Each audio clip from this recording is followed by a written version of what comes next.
நெல்லையில் இருந்து ஜெயமணி. டிஎம்கேனுடைய மகளிர்கள் 3 பேர்த்த டிவிகே தொண்டர்கள் வந்து அதுலேயும் ஒரு அக்காவை வந்து 10 பேர் சேர்ந்து அடித்ததா ஒரு அக்கா பகிரங்கமாக பேசிக்கிட்டு இருக்காப்புல. அக்கா உனக்கெல்லாம் மனசாட்சியே கிடையாதாக்கா? ஏன்க்கா இப்படி புழுவிக்கிட்டு இருக்க? ஏன் இப்படி நீ புழுவுத? 10 பேர் சேர்ந்து உன்னோட மார்பிளே அடித்தாங்கன்னு ரொம்ப இதாக சொல்கிறிய, வெக்கமா இல்லையாக்கா? டிஎம்கேக்காரங்க வந்து அடி வாங்குற ஆளா? ஏன்க்கா நீ இப்படி பேசிக்கிட்டு இருக்க? ஏன் என்ன ஆச்சுக்கா உனக்கு? இப்படி நீ அப்ஸு அளந்து விடுதியாக்கா? நல்ல பெரிய லெவலில் சுற்றுத, பரவாயில்ல. உன்னை இவ்வளோ லெவலில் சுற்றுறதுக்கு உன்னை தயார்படுத்திருக்காங்கல்ல, அவங்களையும் சேர்த்து தான் பாராட்டணும்.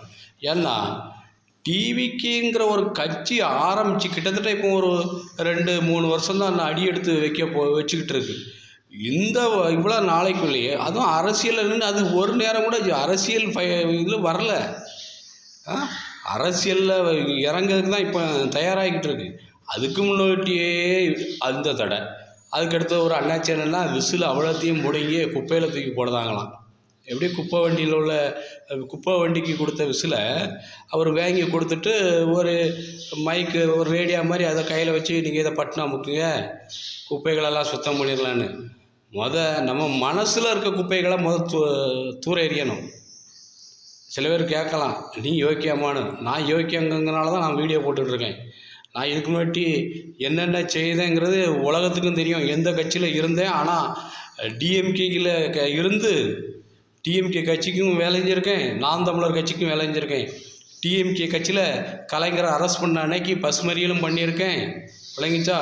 நான் வந்து யோக்கியம்லாம் சொல்லலை, நானும் அயோக்கியம்தான். ஆனால் இப்போ திருந்தி வாழணுங்கிறதுக்காக நான் ஒரு முடிவு எடுத்து போய்கிட்டுருக்கேன்.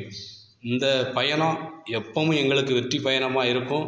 டிவிக்கினுடைய வெற்றியை வந்து மக்களும் கடவுளும் தீர்மானம் பண்ணிட்டான். அது வந்து யாராலையும் இனி மாற்ற முடியாது. அந்த பயத்தில் சில கட்சிகள், தமிழ்நாட்டில் இருக்க சில கட்சிகள் வந்து டிவிகே தலைவர் மேலேயும் தொண்டர்கள் மேலேயும் பயங்கரமான குற்றங்களை நீங்கள் வந்து வச்சுக்கிட்டு இருக்கீங்க.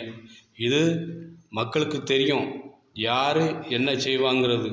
அதனால் நீங்கள் என்ன பரப்புனாலும் பரவாயில்ல, ஜெயிக்க போகிறது டிவிக்கினுடைய மக்கள் மட்டும் இல்லை, தமிழ்நாட்டு மக்களுக்கு விடிவு காலம் வந்துக்கிட்டு இருக்கு. விஜய் அவர்களுடைய ஆட்சி மக்களாட்சி நடக்கும். நமது சின்னம் விசில். நெல்லையிலிருந்து ஜெயமணி.